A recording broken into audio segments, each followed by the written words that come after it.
샬롬, 이동춘 목사입니다. 오늘도 여러분의 삶이 주님의 평안으로 가득하시길 기원하며 하나님의 말씀을 나누겠습니다. 오늘 주시는 말씀은 히브리서 11장 11절로부터 19절의 말씀입니다. 이 말씀 중에 11절과 12절을 읽겠습니다. 믿음으로 사라 자신도 나이가 많아 단산하였으나 잉태할 수 있는 힘을 얻었으니 이는 약속하신 일을 미쁘신 줄 알았음이라. 이러므로 죽은 자와 같은 한 사람으로 말미암아 하늘의 허다한 별과 또 해변의 무수한 모래와 같이 많은 후손이 생육하였느니라. 아멘. 히브리서 11장 11절로부터 19절 말씀을 본문으로 신앙은 하나님의 약속을 믿는 것이라는 제목으로 말씀을 나누도록 하겠습니다. 열국의 아비가 된 아브라함과 함께 사라도 열국의 어미가 되었지만 아마도 사라의 성격상 부담스러웠을 것입니다. 그러나 하나님의 말씀이었기에 사라는 이후부터 열국의 어미가 될 준비를 했습니다. 그러나 시간은 흘러 폐경이 되어 아이를 낳을 수 없는 몸이 되었고 점점 노인의 몸이 되고 있었습니다. 그래서 사라는 포기하고 있었습니다. 그렇기에 천사가 나타나 하나님의 약속을 재차 확인할 때 그녀는 속으로 웃었던 것입니다. 비웃음이 아닌 당혹스러운 웃음이었습니다. 그런데 이 웃음이 민망해진 날이 오고 말았습니다. 임신을 한 것입니다. 아브라함의 나이 99세의 말입니다. 이 기적은 이후 당혹스러운 웃음을 믿음의 웃음으로 바꾸어 놓았습니다. 11절이 그 증거입니다. 세 번역으로 읽겠습니다. 믿음으로 사라는 나이가 지나서 수태할 수 없는 몸이었는데도 임신할 능력을 얻었습니다. 그가 약속하신 분을 신실하신 분으로 생각했기 때문입니다.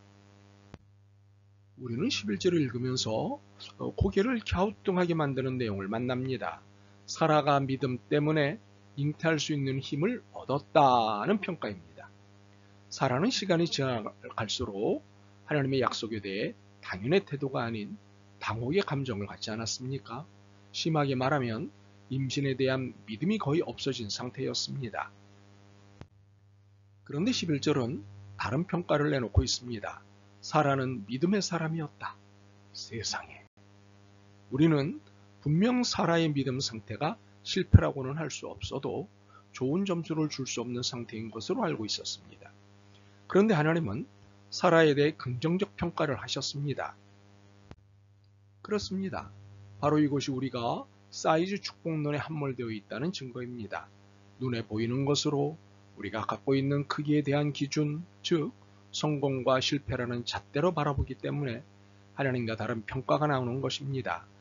하나님이 보시는 것은 사이즈가 아니라 바로 당신입니다. 바로 당신이 하나님께는 믿음인 것입니다. 하나님이 선택하셨기 때문입니다. 당신이 하나님의 사랑이기 때문입니다. 결국 사라의 사이즈가 아닌 하나님의 사랑이 약속의 결과를 보게 하셨습니다. 12절입니다. 이러므로 죽은 자와 같은 한 사람으로 말미암아 하늘의 허다한 별과 또 해변의 무수한 모래와 같이 많은 후손이 생육하였느니라. 이것은 분명 하나님의 결과물입니다. 그런데 이 결과물을 사라의 믿음 때문이라고 지켜 세우신 것입니다. 바로 이것이 약속에 대한 하나님의 책임이고 사이즈가 아닌 나를 있는 그대로 사랑하시는 하나님의 약속입니다. 그렇다면 아브라함에 대해서는 어떠셨을까요? 달랐을까요? 17절로부터 19절을 읽겠습니다. 아브라함은 시험을 받을 때에 믿음으로 이삭을 드렸으니 그는 약속들을 받은 자로 돼 그 외아들을 드렸느니라. 그에게 이미 말씀하시기를 내 자손이라 칭할 자는 이삭으로 말미암으리라 하셨으니 그가 하나님이 능히 이삭을 죽은 자 가운데서 다시 살리실 줄로 생각한지라. 비유컨대 그를 죽은 자 가운데서 도로받은 것이니라. 아들 이삭을 제물로 바치는 사건은 엽기적입니다. 더욱이 현 시대의 분위기로 읽으면 엽기 중에 엽기입니다. 인권운동가들의 입장에서 그리스도교는 미친 종교입니다. 충분히 이해할 수 있습니다. 상식적인 비평이기 때문입니다. 하나님은 100세에 얻은 귀하디 귀한 아들을 제물로 바치라고 하셨습니다. 왜? 아브라함의 믿음을 보시려고 그러셨습니다. 매우 단순한 이유였습니다.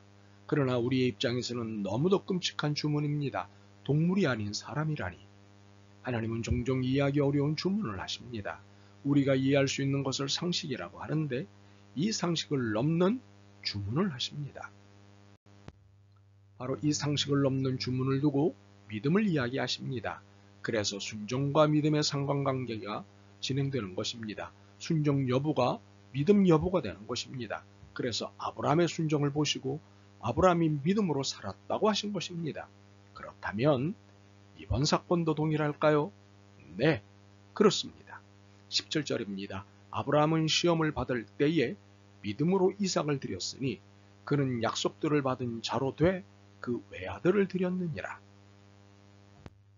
우리는 사실 이 부분에서 하나님에게뿐만 아니라 아브라함에게도 시험에 듭니다. 아니 어떻게 아비가 돼가지고 아들을 바치겠다고 하는 것이냐? 하나님이 시킨다고 다 하냐? 하나님과 단판 한 번 하지 않고 이럴 수 있냐며 시비를 하게 됩니다. 아마 누구든 충분히 공감되는 시비가 아닐까 싶습니다. 그러나 18절과 19절을 읽고 나면 아브라함의 행동에 대해 더 이상 시비 걸기가 주저될 것입니다. 그에게 이미 말씀하시기를 내 자손이라 칭할 자는 이삭으로 말미암으리라 하셨으니 그가 하나님이 능히 이삭을 죽은 자 가운데서 다시 살리실 줄로 생각한지라. 비유컨대 그를 죽은 자 가운데서 도로받은 것이니라. 자, 이 상황을 잘 들여다봅시다.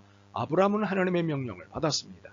경험상 그 어떤 명령도 거절할 수 없다는 것을 아는 그였습니다. 그래서 아마 시작은 억지로 했을 것입니다. 그런데 시간이 지나면서 아브라함에게 한 생각이 마음을 지배하기 시작했습니다. 내 자손이라 칭할 자는 이삭으로 말미암으리라. 아브라함의 계보는 이삭을 통해야만 한다는 약속은 곧 하나님의 책임이라는 사실을 깨닫기 시작한 것입니다. 아브라함은 부정적인 생각을 뒤집어 보았습니다. 그러자 19절의 답이 나왔습니다. 만약 죽이신다 해도 반드시 아들 이삭을 다시 살려내실 것이다.